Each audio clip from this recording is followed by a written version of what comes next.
এবার আর গোয়েন্দা বা পুলিশ নয়, বরং ধরা দিলেন উপস্থাপক হিসেবে। তবে এখানে টিভি নয়, নাটকে দেখা যাবে মোশাররফ করিমকে সঞ্চালক চরিত্রে। ঢাকার উত্তরায় চলছে তার নতুন নাটক সংসার বিষের বড়ি এর শুটিং, যেখানে সঞ্চালকের চরিত্রে অভিনয় করছেন তিনি।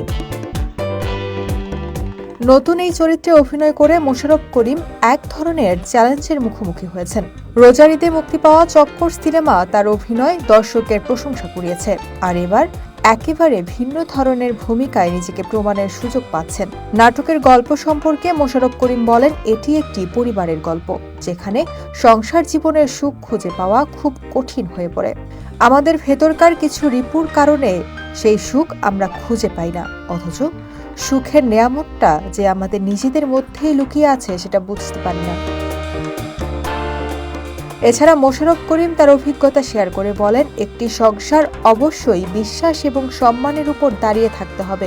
একে অপরের প্রতি সাপোর্ট আর ভালোবাসা থাকা দরকার।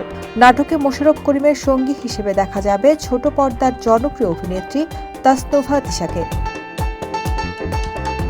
নাটকটির গল্প লিখেছেন সুজিত বিশ্বাস এবং পরিচালনা করেছেন তাইফুর জাহান আশিক। বড় পর্দার অভিজ্ঞতা নিয়েও কথা বলেন এই গুণী অভিনেতা।